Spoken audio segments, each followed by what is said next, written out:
अजून परत पुन्हा वारकऱ्याला मुकाम ठेवून घेतलं. आणि मग त्याही दिवशी पुरणपोळीचा स्वयंपाक केला, वारकऱ्याला जेव घातलं.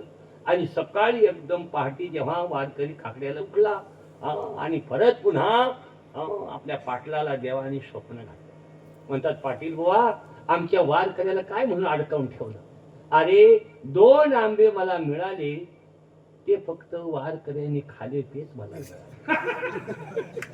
आणि 3 आंबे माझ्या पायाजवळ ठेवलेस ना, तो भटूर का घेऊन गेला.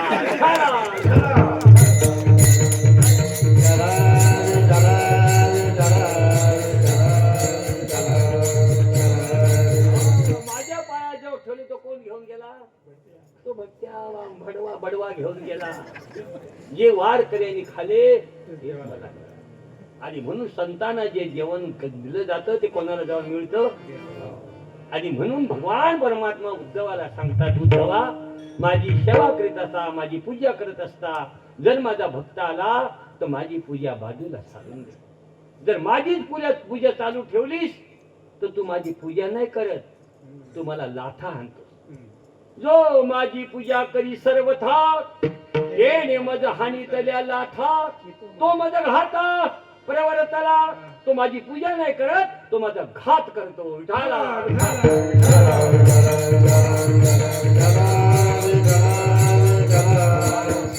सांडोनिया पूजा ध्यान घाली संताशी लोटांगण, जेणे कोटी यज्ञाचे पुण्य समर्पण केले. त्यांनी कोटी यज्ञाचं पुण्य समर्पण केलं. तू जर माझीच पूजा करत बसला, तो माझ्या डोक्यात फुलं नाही वाहत, तो दगडा टाकतो.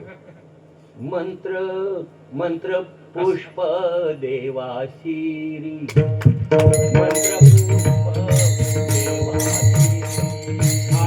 मंत्र पुष्प देवाशिरी, मंत्र पुष्प देवाशिरी. येती दगड तैच्या परी, येती दगड तैच्या परी, येती दगड तैच्या परी. मंत्र पुष्प देवाशिरी, मंत्र पुष्प देवाशिरी, मंत्र पुष्प देवाशिरी, मंत्र पुष्प देवाशिरी. तुकोबाऱ्याने वर येती दगड तैशा परी, येती दगड तैशा परी. तू पूजा नाही करत, तू माझ्या डोक्यावर काय टाकतोस? दगड दगडा टाकतोस. आणि म्हणून उद्धवा, सांडोनिया पूजा ध्यान घाली संताशी लोटांगण, जेणे कोटी यज्ञाचे पुण्य समर्पण केले. आणि म्हणून हरिनाम कीर्तन संतांचे पूजन, हरिनाम कीर्तन संतांचे पूजन,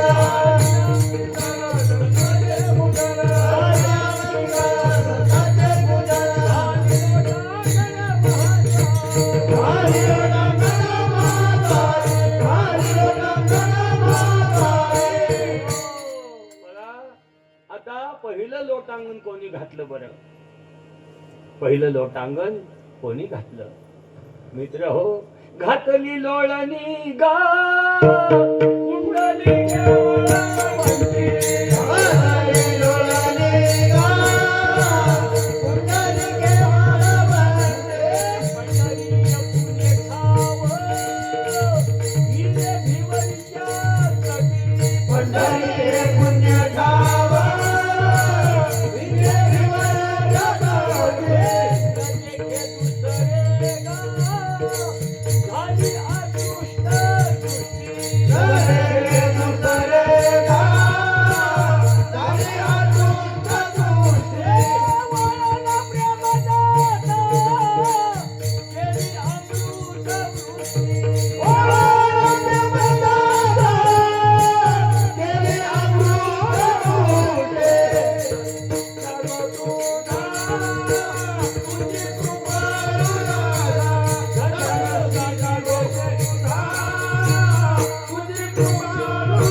आणि पुंडलिकाने लोटांगण घातलं म्हणून भगवान परमात्मा पंढरपुरामध्ये आला.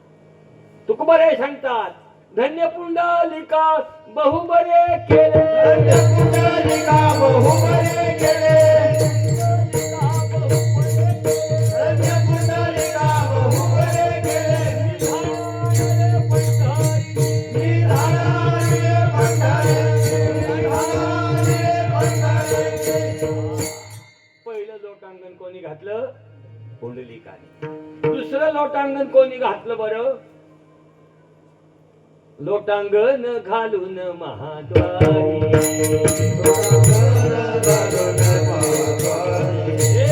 कान धरून नाचे गरुडापारी, मग तू अवघाची सुख रूप होते, अवघाची सुख रूप होते, मग तू अवघाची सुख रूप होते,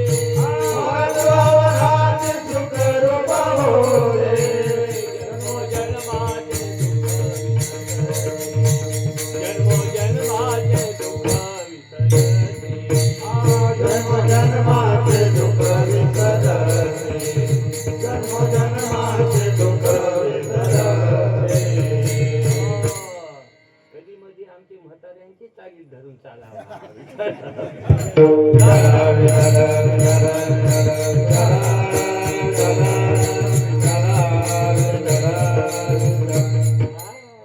दुसरं लोटांगण कोणी घातलं? हे प्रमाण साहित्य कोणाचं प्रमाण? नामदेव रायांचं ना, आहे की नाही? लोटांगण घालून महाद्वारी, कान धरून नाचे गरुडापारी, मग तू अवघाची सुख रूप होसी, जन्म जन्माचे दुःख विसरसी. हे आमच्या जुन्या चालीत गोडवा आहे. हो मित्र हो, दुसरं लोटांगण कोणी घातलं? नामदेवाने घातलं. तुकोबाराय सांगता, देवा आता तिसरं लोटांगण मला घालायचं आहे.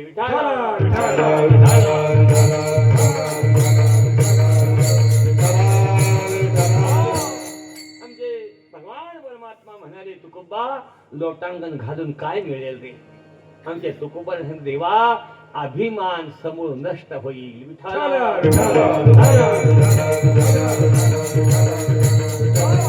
आणि अशा 3 प्रकारची सेवा तुमच्या कृपा प्रसादाने जर मला कधी प्राप्त झाली तर माझी स्थिती कशी असेल, माझी अवस्था कशी असेल? ते तिसऱ्या कड्यामध्ये सांगतात, आनंदे निर्भय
सेवा जर तुमच्या कृपा प्रसादाने मला प्राप्त झाली, खायला नाही मिळलं तरी चालेल. एखाद्या वावराच्या ढेकळामध्ये झोपायची पाळी आली तरी आम्ही त्याचं सुख दुःख मानणार नाही. एका ठिकाणी म्हटलेलं आहे, जैसी जैसी वेळ पडेल तैसे तैसे होणे घडी.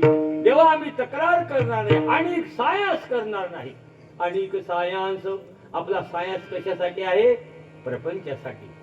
हो, सायांशी करशी प्रपंच दिननिशी आणि हरिशी न भजशी. आपली धावाधाव प्रपंचासाठी आहे. तुकोबाराय सांगतात फक्त तुझ्यासाठी धावाधाव करेल आणि सायास करणार नाही. मग बायको पोरं उदास असेल, पोरा बाळ उदास असेल, घरादार उदास असेल, हो मी त्याबद्दल दृष्टांत सांगतो. विठाला संतांना बायको आहे, संतांना बायको नाही असं नाही, पण बायकोचा आठव नाही. संतांना बायको आहे पण बायकोची आठवण नाही. मी तुम्हाला विचारतो, तुमची सावली पडते का नाही? मग तुम्हाला सावलीची आठवण आहे का? नाही. कधी 2 तिकिटा घेतल्या एक बा माझा देन, एक माझी सावली. मग सावली नाही का? आहे की नाही? कधी जेवायला बोलवलं आहे? मग सावली आहे पण सावलीची आठवण नाही. तशी संतांना बायको आहे पण बायकोची आठवण. तुम्हाला दृष्टांत सांग म्हणजे लक्षात येईल. बघा, पंडित मिश्रा म्हणून एक योगी होते. तर त्यावेळेस त्यांनी असं ठरवलं होतं की प्रपंच करायचा नाही, संन्यास घेऊन जायचा. पण एकुलता एक मुलगा होता, इस्टेट भरपूर होती. बापाने विचार केला, हा जर संन्यास घेऊन गेला त्या प्रॉपर्टीला अधिकारी कोण, म्हणून याला कुठेतरी गुंतवलं पाहिजे. एका श्रीमंत पोरीचं लग्न करून त्याच्याशी. आणि मग ती पोरगी घेऊन आल्यानंतर हो या पंडित मिश्रेने सांगितलं, पोरी तू माझ्याशी लग्न करून फसलीस.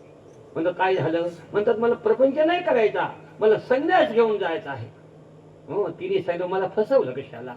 म्हणतात मला आज नाही ना संन्यास घ्यायचा, हो आता मला याच ठिकाणी ग्रंथ लिहायचा आहे.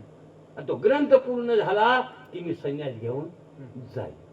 हिने विचार केला की माझा नवरा एक पवित्र काम करायला बसतो, मग त्या कामामध्ये आपण काय केली पाहिजे? मदत केली पाहिजे.